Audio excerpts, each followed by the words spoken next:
Naftali.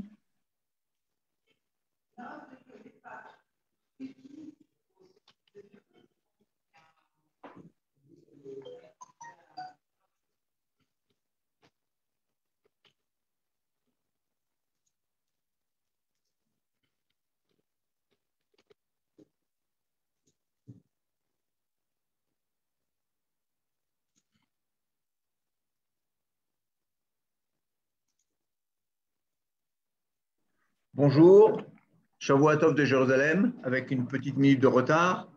Nous nous retrouvons pour notre deuxième rendez-vous hebdomadaire depuis la rentrée pour l'année Tashpap, comme on dit en hébreu. On est toujours en 2021. Nous sommes ici en direct de Jérusalem avec mon ami Naftali Lévy du département des activités sionistes et Yasmine Manahem Cohen à Paris, la directrice de nos programmes, pour vous recevoir une fois de plus à la rencontre d'Israël, du peuple juif, de l'actualité, de tout ce qui se fait, de tout ce qui bouge en Israël. Israël s'invite chez vous.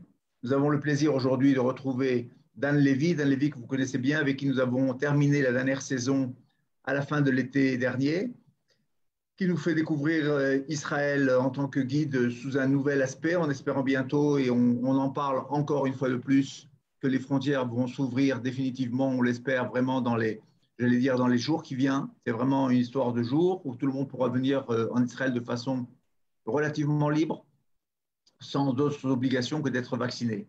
Voilà, aujourd'hui, on a décidé d'aborder un sujet particulier, intéressant, et je crois que c'est important dans le conflit dans lequel nous nous trouvons au Moyen-Orient, dans la discréditation d'Israël, du sionisme, dans ce qu'on entend un petit peu partout, et pas seulement dans le monde arabe, mais aussi en Europe occidentale. Et Dan Lévy va nous parler de la relation ou du rapport Herzl et Jérusalem. On a tous entendu parler du livre qui a été écrit par un des prédécesseurs d'Herzl qui s'appelait Rome et Jérusalem. On sait que Herzl, à un moment, et on l'imagine, a pensé éventuellement créer le foyer, j'allais dire, le foyer de secours pour les Juifs ailleurs qu'en Israël. Mais finalement, je crois qu'on va entendre et comprendre à quel point Jérusalem, du fait qu'il y a été aussi, était central dans la pensée d'Herzl, dans la pensée du sionisme et donc dans l'histoire de notre peuple. Voilà. Je transmets sans plus tarder la parole à Dan. Je vous rappelle les règles du jeu que vous connaissez bien, puisque je vois que nous avons un public fidèle qui continue à nous suivre depuis déjà de nombreuses années et sur Zoom et en direct. Vous pourrez poser vos questions sur le chat et tout au long de notre entretien et surtout en fin de rencontre d'ici une quarantaine de minutes, nous pourrons répondre et transmettre vos questions à notre conférencier. Toda Rabba, Shavua Tov de Jérusalem. Shalom les Koulam, bonjour à tous. Donc voilà, je m'appelle Dan, je suis guide aujourd'hui et je me trouve à Yerushalayim et je remercie vraiment la Histadrut Hatzionit de l'OSM, l'Organisation sioniste mondiale, de tous ces beaux efforts pour essayer de vous amener non pas seulement Israël chez vous, mais beaucoup d'histoires, beaucoup de personnalités et certainement beaucoup d'événements. Alors, sans trop tarder, on va commencer. Je vous ai préparé un diaporama et on va essayer de voir en fait comment Théodore Herzl, qui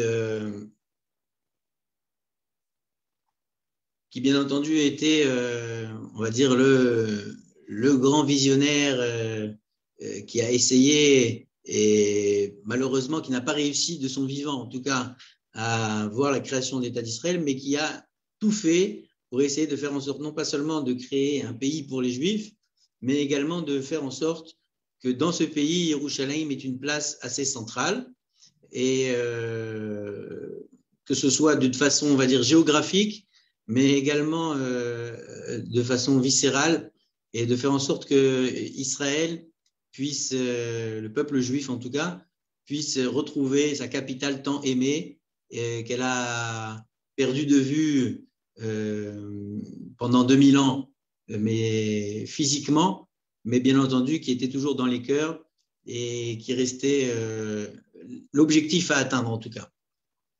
Alors on va commencer. Je ne sais pas si c'est un hasard ou pas, mais en tout cas, au mois d'octobre 1898, Théodore Herzl a décidé de faire un voyage en Israël il a bravé bien plus que du corona.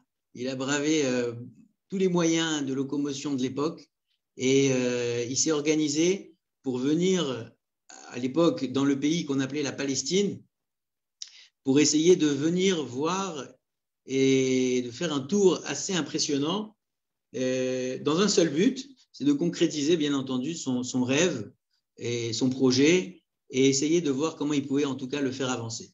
Alors, il s'agit de 5 personnes qui ont pris le bateau et qui sont partis de Vienne et qui ont décidé de venir passer un petit séjour de quelques jours.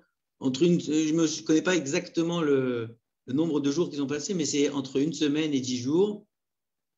Et on va voir quelques stations qu'ils ont fait, mais bien entendu, on va se concentrer sur la station de Jérusalem et également le but de leur voyage.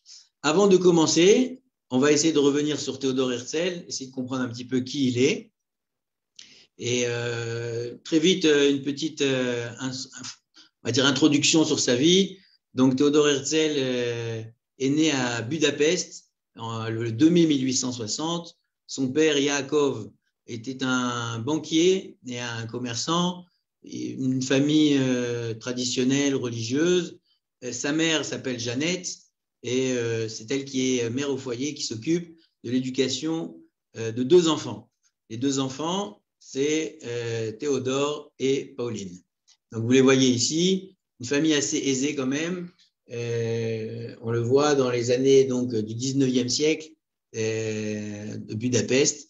Des beaux témoignages de la bar mitzvah de Théodore Herzl à la synagogue de Budapest, où son père lui a organisé là-bas une belle cérémonie de sa bar mitzvah et qui l'a marqué à vie. Malheureusement, la sœur de Théodore, Paulina, décède très tôt. La famille va être extrêmement touchée et foudroyée et ils vont déménager et aller vivre à Vienne. Donc Théodore arrive à Vienne, c'est un jeune homme, il va faire ses études, il va étudier le droit, mais très vite là-bas, il comprend qu'il y a trop d'antisémitisme et même s'il réussit sa carrière avec succès, il n'a pas beaucoup de chance de devenir un avocat de marque. Alors, il se lance un petit peu avec la fréquentation d'auteurs et de compositeurs et il devient un dramaturge. Il écrit des pièces de théâtre et il a un très, très grand don d'écriture, de rédaction dans plusieurs langues et puis il va devenir journaliste. Et dans le cadre d'un travail pour lequel il est, on va dire, l'envoyé de presse, le journal qui s'appelle Neue Freie Presse, c'est-à-dire la nouvelle presse libre, on l'envoie à Paris et il va aller vivre à Paris plusieurs années, environ 4 ans. Et lorsqu'il arrive là-bas, on est en 1895, Théodore Herzl se retrouve en plein tourbillon. C'est les 100 ans de la Révolution française, mais il y a beaucoup d'antisémitisme qu'il a laissé derrière lui à Vienne. Il pense qu'en France, il n'y en a pas. Et puis, soudain, éclate l'affaire Dreyfus. Alors, il va se marier à Paris. Il va avoir 3 enfants. Pardon, il ne va pas se marier à Paris, il va se marier à Vienne. Et il y a la 3e enfant, Marguerite, qui va naître à Paris. Donc, l'affaire Dreyfus, très vite, on fait un petit point. Une histoire vraiment dramatique qui va surgir de l'école militaire française. Il y a un traître qui s'appelle Alfred Dreyfus qui va être accusé d'avoir donné des renseignements très vite à des pays ennemis tels que l'Allemagne. Et donc, on arrête cet homme. Il est bien entendu limogé, dégradé, et on l'envoie bien avant son procès, déjà après avoir culpabilisé cet homme avant son procès, on l'envoie en détention. Herzl, bien entendu, va vivre cet événement et il va essayer de prendre parti sur un point. Il va voir un antisémitisme virulent, en fait. Il va entendre mort aux Juifs. Il va comprendre que la France, libérée depuis 100 ans des droits de l'homme, en réalité, cache, comme dans tous les pays d'Europe, un antisémitisme virulent. Et il va se lancer dans une solution à ce problème qu'on appellera la solution de la question juive. Où est-ce que les Juifs peuvent-ils vivre tranquillement? C'était ça la question. Où est-ce qu'on peut vivre tranquillement? Alors, il n'a pas la réponse automatique, mais ce qu'il va essayer de faire, c'est qu'il va écrire un livre. Lui qui est un si grand éditeur et écrivain, il va écrire un livre sur cette table que vous voyez et qui se trouve dans un hôtel à Paris. Et il va écrire le livre qui s'appelle le Judenstaat, en allemand, l'État juif, ou plus exactement l'État des Juifs. Alors, bien entendu, il y a des conséquences au titre. Si on dit que c'est l'État des Juifs, ça veut dire que c'est un endroit, un État où on réunit tous les Juifs du monde. Et si on dit que c'est l'État juif, eh bien, on parle en réalité d'un État qui se comporte d'après un système, on va dire, législatif, juridique et de loi et légal d'après le judaïsme et d'après la Torah. Donc, bien entendu, il faudra lire le livre pour voir un peu de quoi il s'agit. Mais on trouve à l'intérieur du livre, c'est une petite brochure, hein, un petit livre qui est vraiment pas très épais, dans lequel on trouve comment créer une réponse à cette question juive et comment créer un État. Alors, et bien entendu, l'essentiel, c'est d'avoir un budget. Et comment on gère ce budget? Qu'est-ce qu'on devra créer comme société? Quelles sont les entreprises vitales que le pays devrait avoir? Comment on peuple le pays? Quelles sont les méthodes de travail qu'on doit donner à cet endroit? Qui sont les citoyens de ce pays? Et en fait, dans ce livre, vraiment de façon très technique, Théodore Herzl va essayer de régler ce problème. Où est-ce qu'on peut créer cet État et surtout, comment le faire? Alors, pour où est-ce qu'on peut le créer, ce n'est pas vraiment marqué dans le livre, mais il va essayer de mettre toutes ces relations en vigueur pour essayer de trouver un morceau de terrain et de territoire, plus exactement, sur le globe, où on pourra peut-être accueillir tous ces Juifs du monde. Et donc, il va utiliser ces relations et, bien entendu, il va également utiliser tout son argent.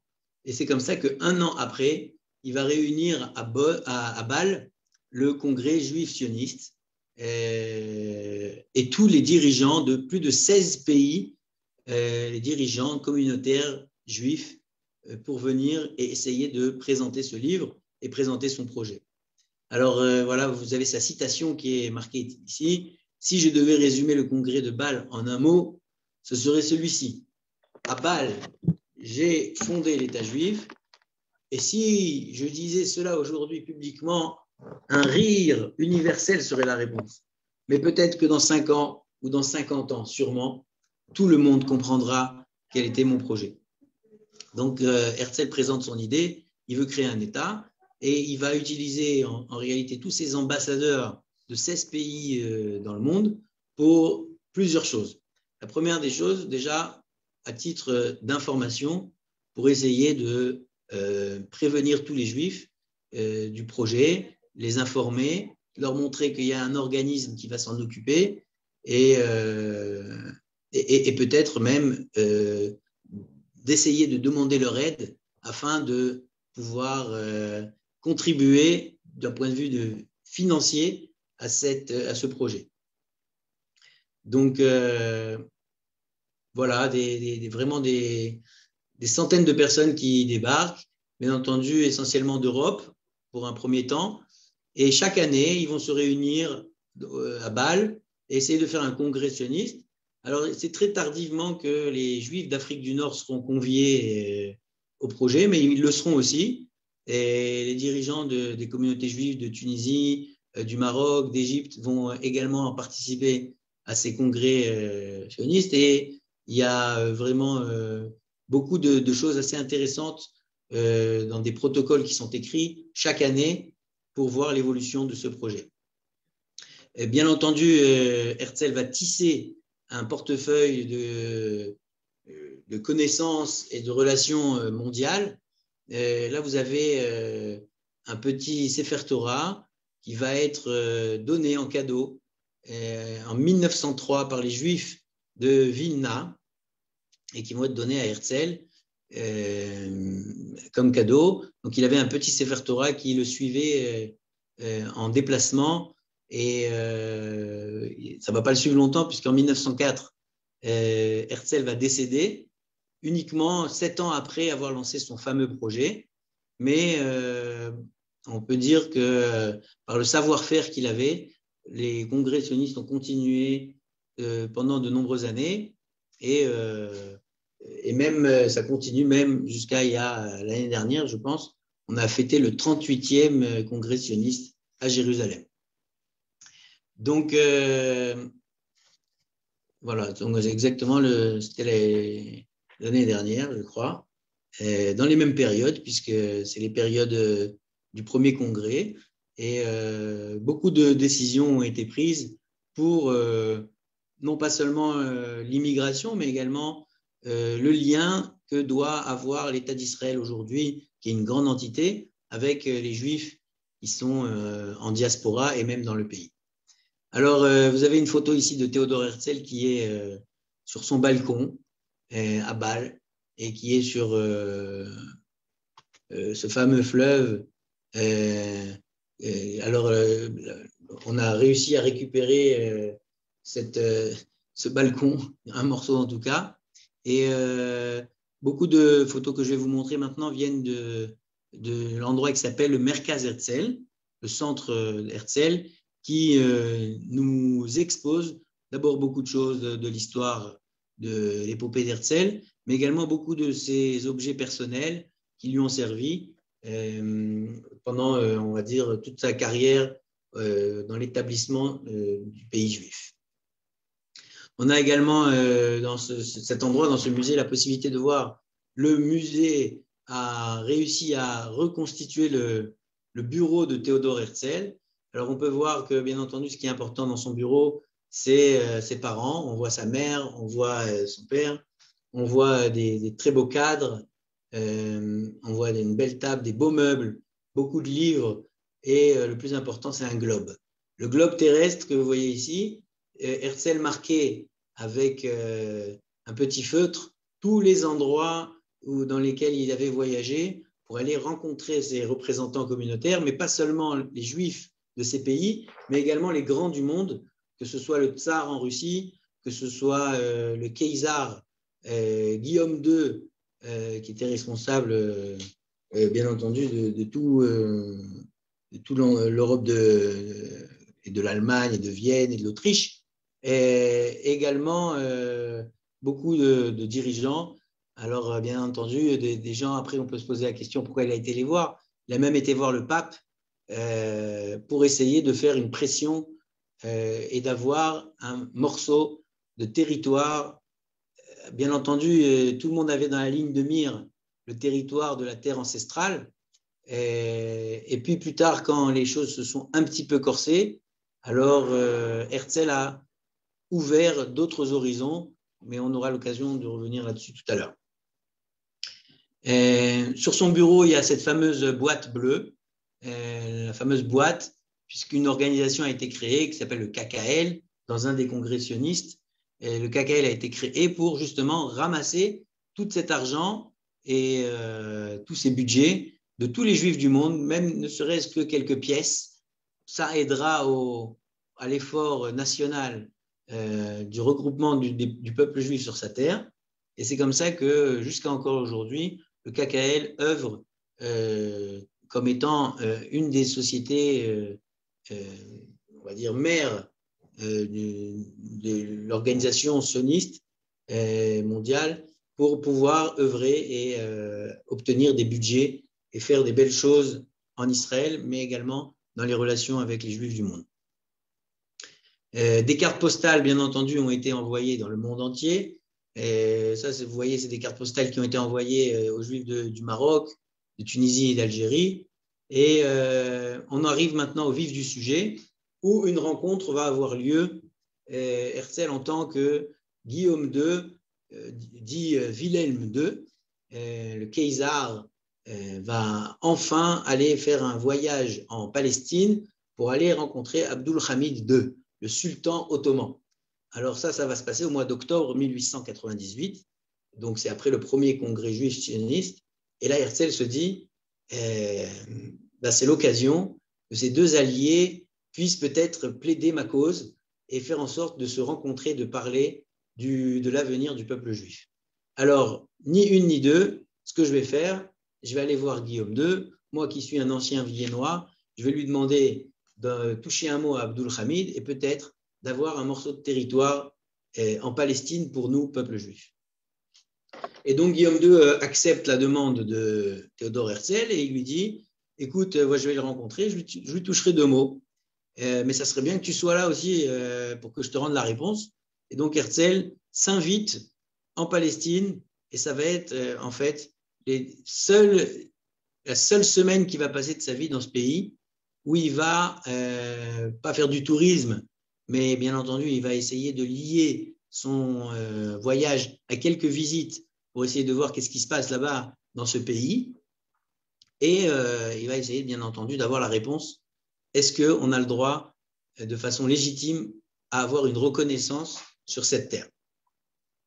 Alors, c'est comme ça que nos 5 compatriotes que vous voyez ici, Théodore Herzl, Moshe Schnerer, Yosef Zeinder, Max Bodenheimer et David Wolfson, se lancent dans ce voyage. David Wolfson, regardez, il a un objet qui est dans sa main, je ne sais pas si vous arrivez à le voir, ça va être le photographe de la compagnie. Et ce photographe a une tâche très, très importante puisqu'il va devoir immortaliser ce voyage Herzl en Israël. Donc, il va falloir montrer sur les pages Facebook de l'époque, qui étaient les journaux en papier, qu'est-ce que Herzl fait de ses journées et surtout peut-être du budget qu'il a récolté pendant ces différentes campagnes. Alors, n'oubliez pas qu'on est en 1898, ça fait qu'un an qu'il a le congrès sioniste. Et il faut le savoir, Théodore Herzl a mis énormément d'argent personnel dans sa tâche et dans son projet, en tout cas, du moins au départ. Le voilà, il a pris le bateau, il s'est embarqué et il va arriver jusqu'à Yafo.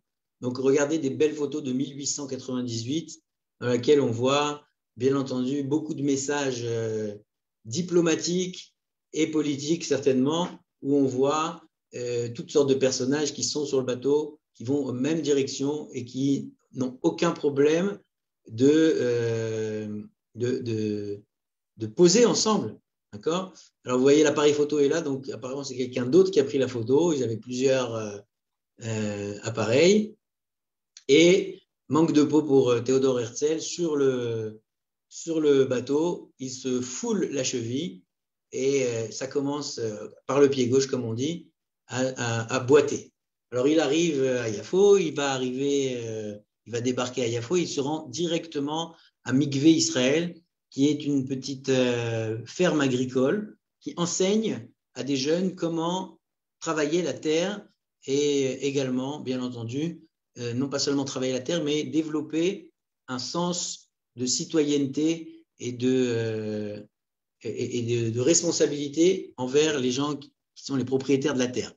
Donc, on est avec l'Alliance israélite universelle qui a ouvert cette école agricole qui existe déjà depuis pas mal de temps quand Herzl y arrive. Et Herzl a débarqué à Mikvé Israël parce que dans quelques jours, dans moins de 2 jours, le Keizar va faire une visite à Mikvé Israël.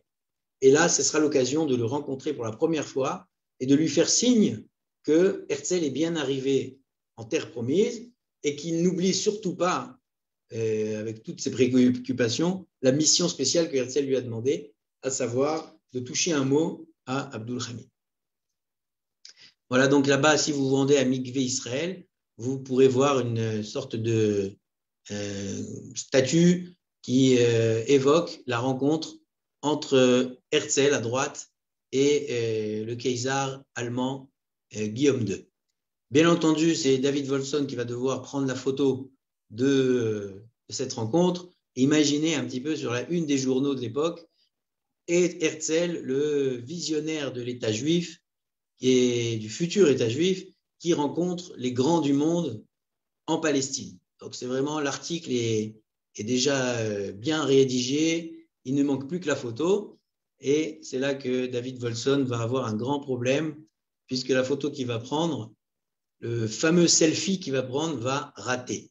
Alors, à l'époque, ils n'ont pas, bien entendu, les moyens technologiques qu'on a aujourd'hui de refaire ce selfie.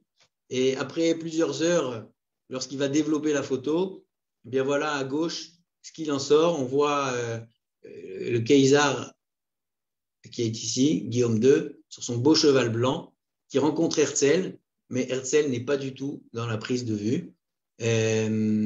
Alors, Herzl est vraiment fou furieux contre David Wolfson, et on va faire ce qu'on appelle un photomontage. Alors, il va aller sur une plage de Yafo, de Tel Aviv, il fait semblant de parler au Kayzar avec son chapeau, et après, on découpe la photo, et on fait passer le Kayzar sur le cheval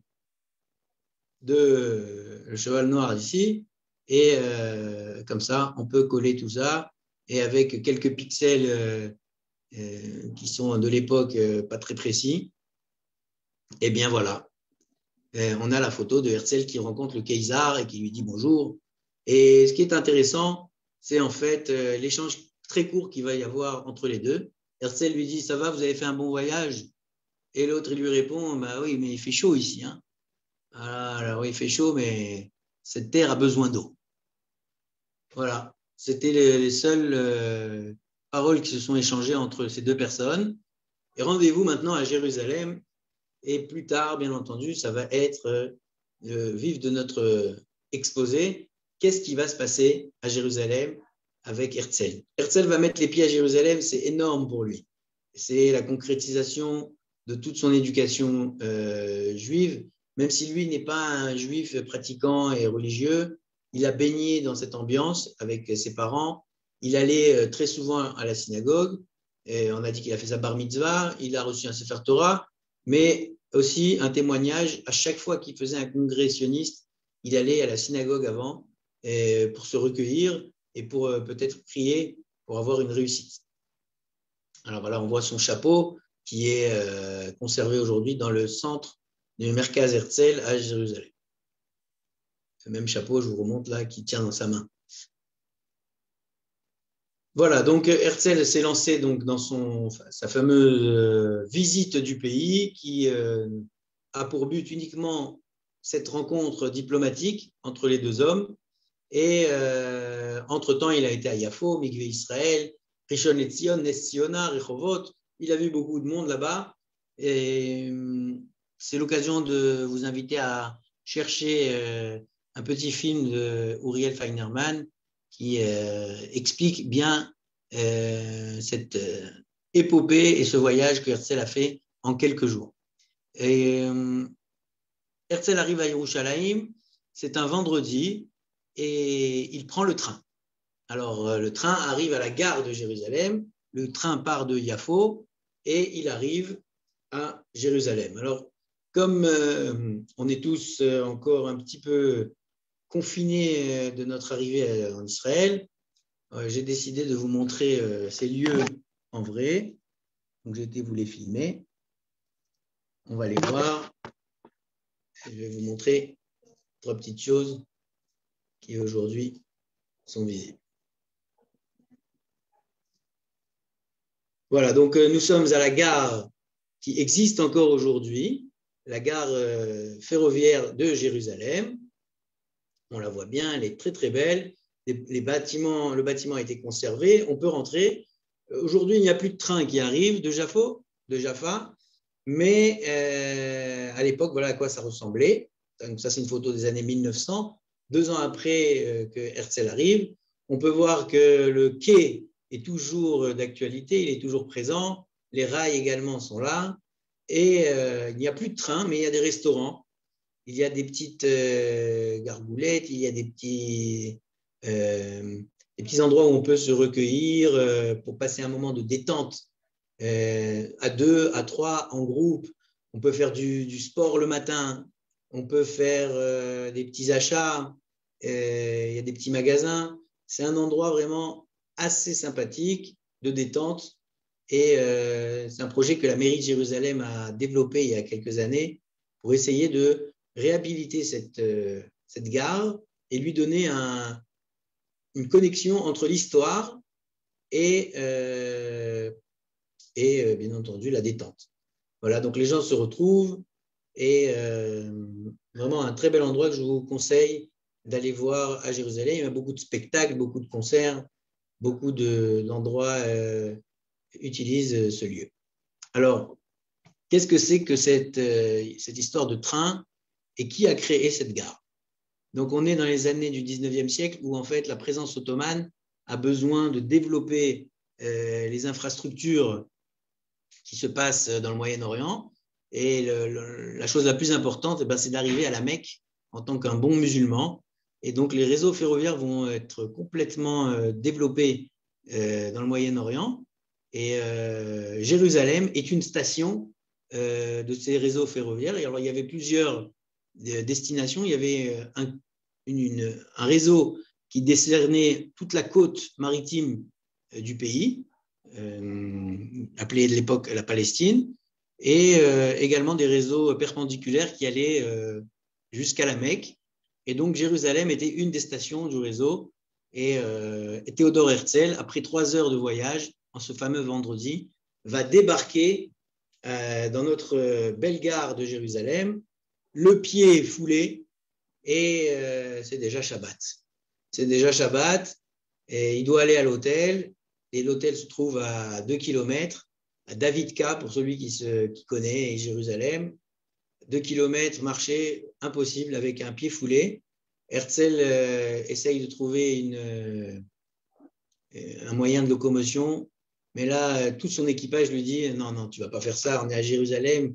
Le premier juif qui est visionnaire de l'État juif arrive à Jérusalem, il faut qu'on y aille à pied, c'est Shabbat, donc on y va à pied. » Et pendant plus d'1 heure de temps, Herzl va marcher dans les rues de Jérusalem. Bien entendu, il n'y a pas grand-chose, il n'y avait pas l'hôtel Orient magnifique qui est là derrière. Et il va découvrir une Jérusalem déserte, aride, pas trop développée. Et il se dit, pour nous, c'est tellement grand ce Jérusalem. C'est une construction qui n'est jamais détruite. C'est un temple, c'est tout un monde entier. Et de voir ça, Herzl va être extrêmement déçu et il écrira une très belle phrase sur Jérusalem, que son projet va devenir également de ramener toute la splendeur à Jérusalem. Alors, on va reprendre notre diaporama. Puisqu'on y est sur la gare, j'aimerais vous donner un autre renseignement et une information assez importante. Cette gare a été l'objet d'un attentat il y a quelques années. Et comme c'est rare que ce soit des juifs qui fassent des attentats, donc c'était un attentat juif. Et cette gare, en 1936, bien entendu, comme vous le savez tous, en 1918, après la Première Guerre mondiale, l'Empire ottoman tombe et ce sont les Anglais qui prennent la possession d'une grosse partie de l'Empire ottoman, l'Égypte, la Jordanie, etc., et également la Palestine. Et donc, vous avez ici des officiers britanniques qui ont le même chapeau qu'Herzl, vous voyez, et qui se retrouvent dans la gare et qui attendent le train. Et un homme qui décide de venir faire un attentat, qui était un membre des partis, on appelle ça les partis révisionnistes, qui étaient contre l'occupation britannique horrible et complètement illégitime, en tout cas aux yeux du peuple juif, un membre du Lehi qui s'appelle Moshe Barzani, qui est ici sur votre gauche. Vous pouvez le voir, il est très jeune, moins d'une vingtaine d'années, décide de faire un attentat dans la gare de Jérusalem, dans la salle d'attente des trains. Et il va, bien entendu, porter atteinte à de nombreux soldats britanniques, comme quoi ces actes et ces attentats étaient des réponses à des procédures qui étaient quelquefois très, très, très déplacées de la part des Anglais sur les quotas d'immigration juive, sur les droits des populations juives en Palestine de l'époque. Et donc, beaucoup de groupes se sont levés pour se révolter contre l'occupation britannique, qui quelquefois même donnait préférence aux populations musulmanes et arabes. Et donc, Moshe Barzani fait un attentat, il se fait malheureusement attraper, on l'envoie dans la prison de Jérusalem, et là-bas, il est bien entendu condamné à la pendaison. Et, ne voulant pas donner gain de cause à ses déteneurs, alors il va réussir à obtenir une grenade dissimulée dans une orange, et avec son ami qui s'appelle Meir Feinstein, ils vont se faire sauter le jour de leur exécution pour ne pas mourir comme l'Angleterre avait décidé. Cette prison se visite également, donc je vous invite lors de Jérusalem à vous rendre à côté de la mairie de Jérusalem et de visiter cette prison et de voir toute l'histoire de ces mouvements qui ont réussi à s'opposer et voire même à faire fuir les Anglais de la terre d'Israël. Bien entendu, c'est l'occasion de dévoiler l'attentat également du King David, qui sera la cerise sur le gâteau. Alors, pour revenir à notre système ferroviaire, il faut rendre hommage à celui qui a créé, on va dire, le Kablan, le réalisateur du concept de la gare. Il s'appelle Yosef Navon, donc un homme qui est d'origine espagnole et qui se retrouve décoré par les Ottomans et qui arrive à décrocher le contrat pour créer ces chemins de fer.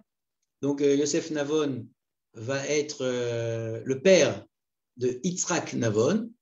Yitzhak Navon qui sera le 5e président de l'État d'Israël, quand l'État d'Israël sera créé, et qui a donné son nom aujourd'hui à la gare de train de Yerushalayim, mais qui est en vigueur. Donc, depuis maintenant 2 à 3 années, il y a un train à Jérusalem.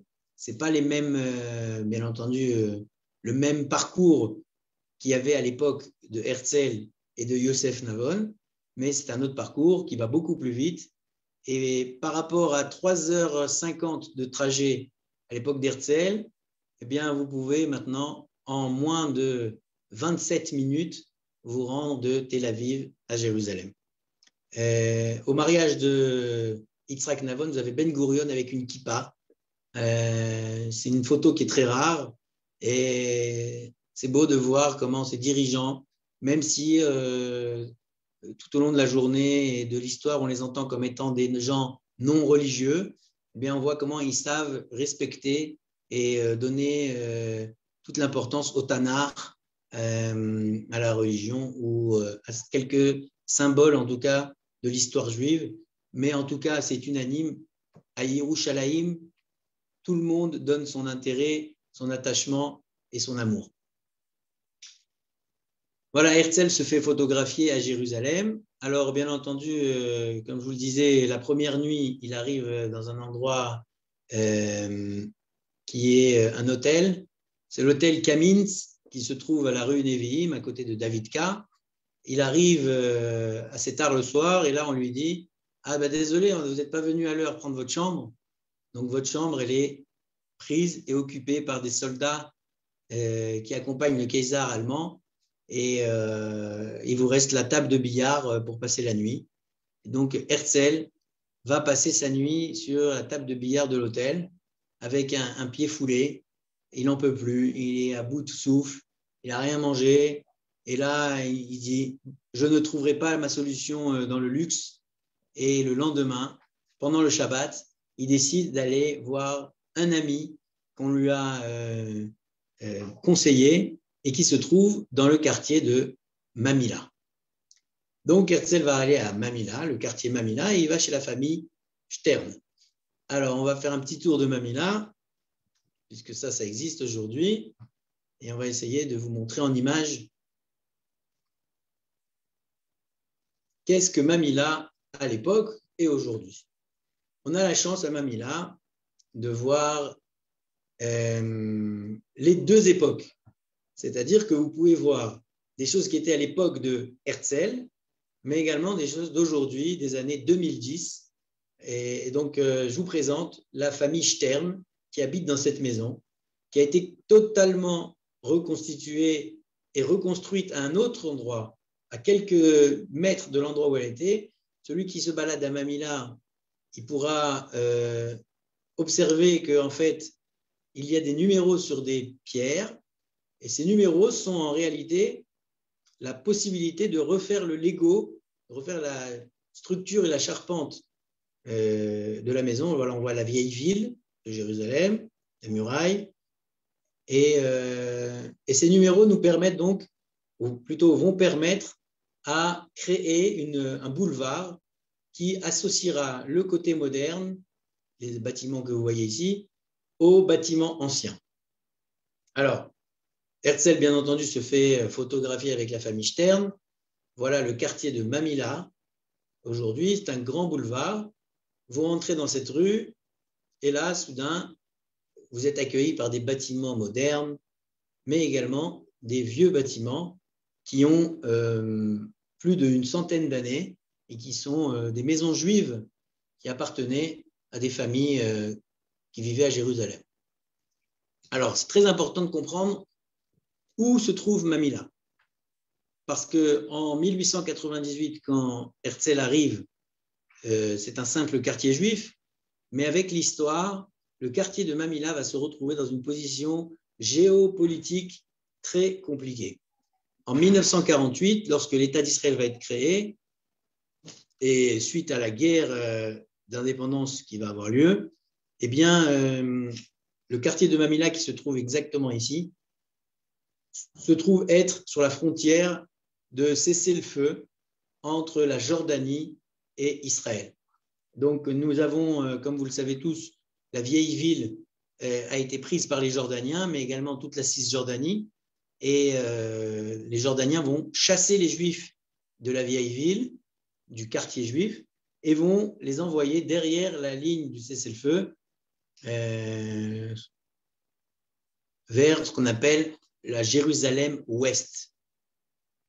Ils n'auront plus le droit d'aller vers la vieille ville, plus le droit d'aller au Kotel, plus le droit d'aller au Mont des Oliviers. Et pendant 19 ans, de 1948 à 1967, le quartier de Mamilla se trouve sur la frontière à devoir essuyer des tirs des Jordaniens, de la Légion jordanienne, un quartier très tendu où des pauvres personnes vont vivre là-bas, puisque franchement, ce ne sont que les gens qui n'ont pas de moyens, qui n'ont pas le choix de vivre dans ces endroits. Les autres vont plutôt aller à l'ouest de Jérusalem, dans les quartiers de Beth Hakerem, Kiryat Moshe, Beit Vegan, etc., qui vont déjà voir le jour à ces époques-là. Donc, comme je vous disais, le quartier de Mamilla aujourd'hui est un endroit magique où se retrouvent beaucoup de magasins également. Et tout ça, on le doit grâce à une société qui s'appelle la société Alrov. La société Alrov est un diminutif du nom de Alfred Akirov. Alfred Akirov est propriétaire de la société Alrov qui, en fait, détient tout le boulevard Mamilla. C'est un boulevard privé. Donc, les magasins payent des loyers. On a derrière ce bâtiment ce qu'on appelle l'hôtel Waldorf Astoria. Et je vous montre en fait cette rue pour vous dire que c'était ici que passait la ligne qui différenciait Jérusalem-Est de Jérusalem-Ouest. Donc, ce projet, qui est Mamilla aujourd'hui, a permis d'entériner que cette frontière n'existe plus, de permettre la connexion à nouveau et la réunification de Jérusalem-Est avec Jérusalem-Ouest et de faire en sorte que de nombreuses personnes, que ce soit des Juifs comme des Arabes, puissent se réunir autour de magasins, autour de restaurants, autour de toutes sortes de lieux magiques qui se trouvent donc dans ce quartier de Mamilla. Donc, vous voyez vraiment la marque de l'authenticité d'il y a 100 ans avec vraiment des étages modernes rajoutés. Il y a même un hôtel Mamilla et plein de belles choses que vous pouvez visiter lors de votre prochain passage à Jérusalem. On va aller un peu plus vite. Voilà. Et on arrive, bien entendu, en plein milieu de la rue Mamila, à la maison de la famille Stern, qui porte aujourd'hui le nom de Herzl, puisque Herzl a passé quand même 2 nuits à l'intérieur. Et comme vous voyez, je vous le disais, les pierres sont numérotées, car elles ont été déplacées et reconstruites exactement à la même façon, grâce aux photos que je vous ai montrées et à l'ingéniosité des architectes israéliens. Voilà, donc il y a un restaurant qui se trouve à l'intérieur de ce lieu et je vous recommande d'aller la prochaine fois. Ok, on reprend notre présentation. Donc Herzl se trouve à Mamila et voilà notre ami Alfred Ekirov qui est le propriétaire donc de tout cet endroit, ce bel endroit magique. La société Arkia également lui appartient. C'est un homme très riche. Voilà.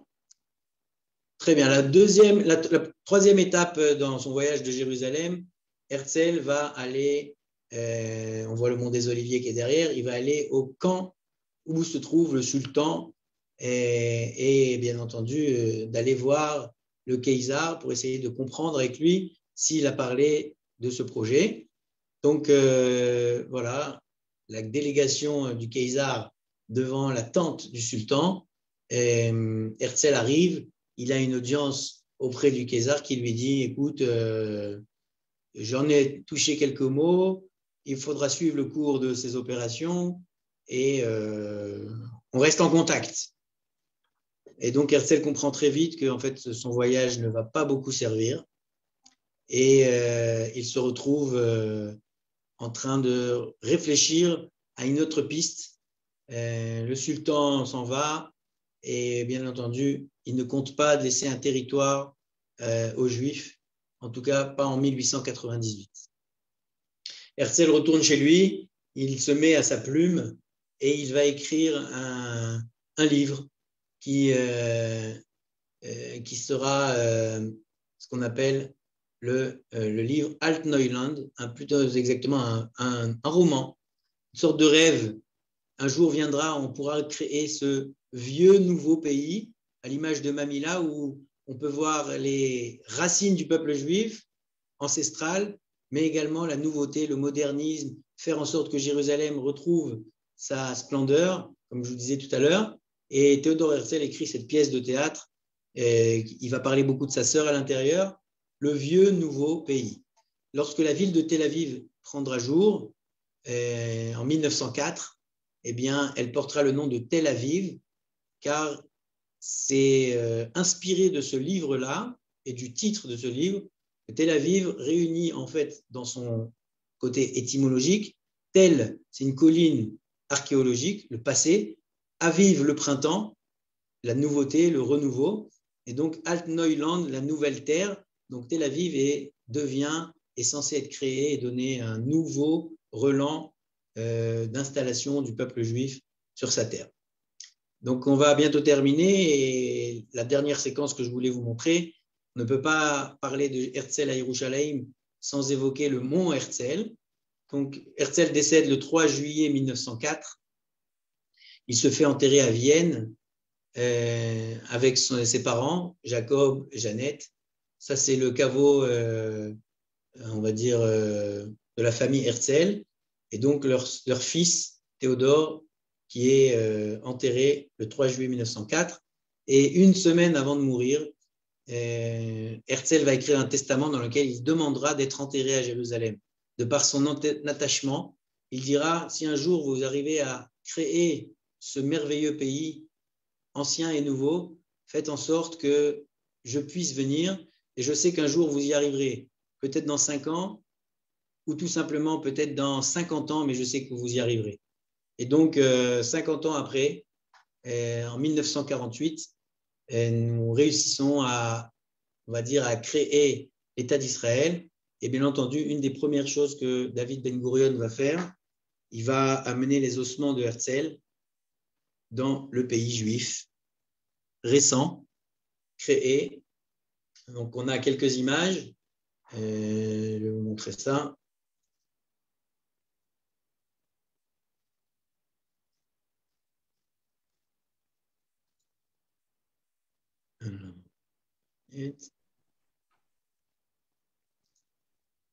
Noutak? Oui? Ah, on ne t'entendait pas. Ouais, je mets en place le film et je vous partage aussi. Une minute. Alors, on zoome, hop, tac. Voilà. Donc, bienvenue au Mont Herzl. Et sur la place du Mont Herzl, au sommet du Mont Herzl, où nous pouvons voir la tombe de Théodore Herzl, qui a été, donc dès 1949, qui est venu couronner la montagne. Et malheureusement, dans cette montagne, il y avait déjà des gens qui étaient enterrés. Tous les gens qui avaient combattu en 1948 avaient déjà pris sépulture sur cet endroit. Et donc, Herzl siège aujourd'hui à Jérusalem. On peut voir dans le fond les quartiers du centre-ville, les tours de Jérusalem et le mont Herzl qui se trouve à côté de Beit Vegan est un endroit très pastoral, une belle forêt comme le KKL a su faire, avec une grande place qui laisse place à des cérémonies de commémoration, mais également à des fêtes lors du jour de Yom Ha'atzmaut, où chaque année un spectacle et des feux d'artifice ont lieu à Jérusalem. Donc vous assistez maintenant à la création de l'État d'Israël par David Ben Gurion. Les derniers bateaux qui ont amené des gens ont porté le nom de Théodore Herzl et ramené des juifs, des olim, des immigrants qui débarquaient, qui accomplissaient leur rêve de venir en Israël. Les vivants sont venus, mais également beaucoup de gens avaient voulu se faire enterrer en Israël. Donc, comme on disait, c'est le cas de Théodore Herzl, qui est enveloppé d'une parochette assez spéciale, qui a été faite par les femmes de la Viso de Vienne, et qui enveloppe le cercueil de Herzl arrivant à Jérusalem. Là, c'était la place qui était, comme je disais tout à l'heure, consacrée à Herzl. Vous avez certaines tombes avant que Théodore soit enterré au sommet de la montagne. C'est tous les gens des convois qui ont été touchés et tués à Jérusalem. Et voilà la tombe de Théodore Herzl où on voit en hébreu et en hébreu uniquement. Voilà la parochette qui a été brodée à l'occasion du déplacement des ossements de Herzl. Une très belle parochette sur laquelle il y a marqué des prophéties de Yecheskel. Je vous lis, Iné ani potach et kivrotechem, ve'eleti etrem et kivrotechem, ami, ve'veti etrem el admat Israël. Voilà, je vais ouvrir vos sépultures et je vous ferai monter vos ossements vers la terre d'Israël. Et c'est le cas donc de cette parochette, ce grand châle de prière ou de rideau qui va envelopper les ossements de Herzl, bien entendu une Magen David, et 7 petites étoiles qui étaient le drapeau de Théodore Herzl avant la création du drapeau de l'État d'Israël, en tout cas. Cette parochette est exposée au musée de Har Herzl, et vous avez quelques images des archives israéliennes où on voit l'avion amener les ossements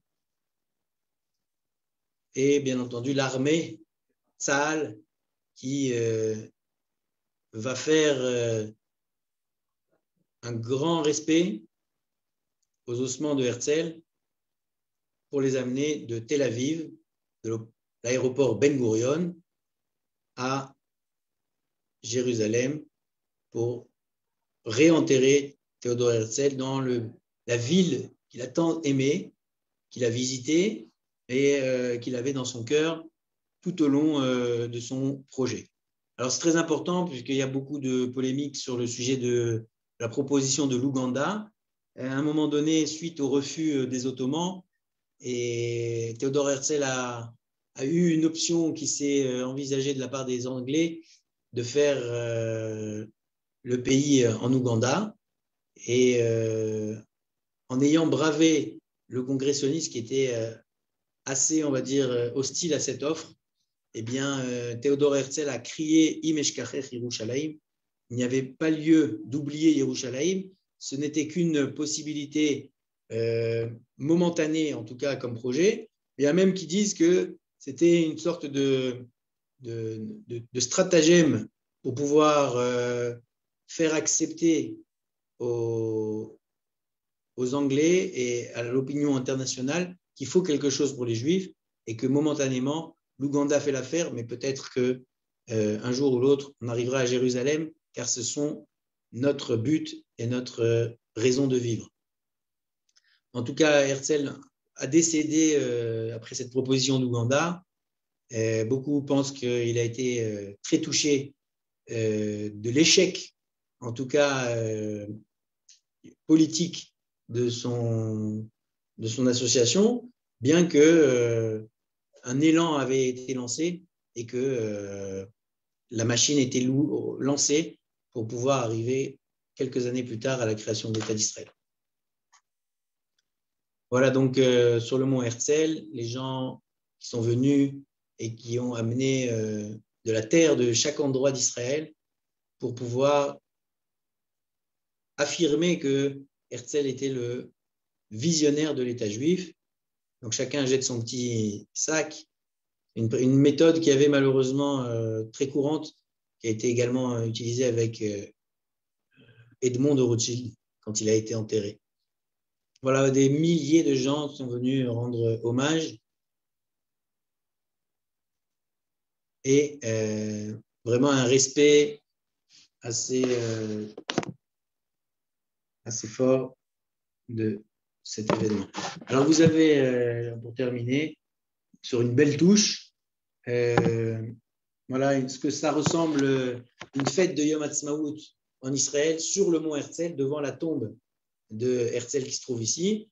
On a des centaines de jeunes qui viennent danser en bleu et blanc, qui font des formes juives, qui évoquent des versets du Tanakh, et tout cela devant le public spectateur, avec le chef d'état-major, le président de la Knesset, quelquefois également le Premier ministre, et beaucoup de personnalités des autorités politiques israéliennes. Voilà, chers amis, j'en ai terminé. On va laisser quelques instants si vous avez des questions.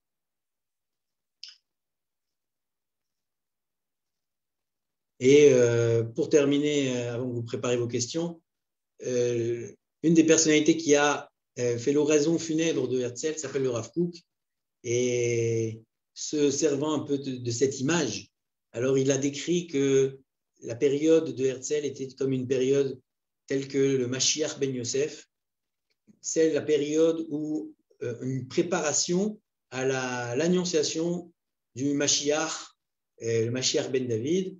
Donc il a fait tout un Dvar Torah sur Herzl, sans donner son nom certes, mais en train d'expliquer que nous sommes en train d'enterrer un homme qui a œuvré pour la libération et la rédemption du peuple juif sur sa terre. Et pour terminer, bien entendu, le tramway de Har Herzl, qui porte le nom de Herzl et qui était également mentionné dans son livre de l'État juif, où il faudra également préparer des moyens de transport modernes. Alors, on a rendu hommage à Herzl en créant le tramway à Jérusalem, une ville d'Herzliya. Et bien entendu, la phrase « Im tirtzu enzo agada », si vous le voulez, ça ne sera pas une légende. Voilà, chers amis, si vous avez des questions, avec plaisir. Sinon, je rends l'antenne. Merci beaucoup, Dan. Écoute, beaucoup de témoignages de remerciements, très intéressants, passionnants, intéressants. Comme toujours, ton fan club est entièrement acquis et te remercie. S'il y a une question, c'est vraiment les dernières secondes pour la poser. Yasmine, peut-être que tu nous mets au courant de ce qui se passe prochainement. Voilà, jeudi prochain, on reçoit Shlomo El-Maleh qui va parler du coût de la vie en Israël et comment gérer un budget en Israël. C'est un coach financier. Et dimanche, pour tous ceux qui souhaitent revisiter Israël, on va en direction de Tel Aviv cette fois avec Stéphane Goldin. Voilà. Tov, merci beaucoup. Shavua Tov. Et à bientôt. Bye, Shavua Tov. Merci Yasmine. Merci. Bye. Merci Avi.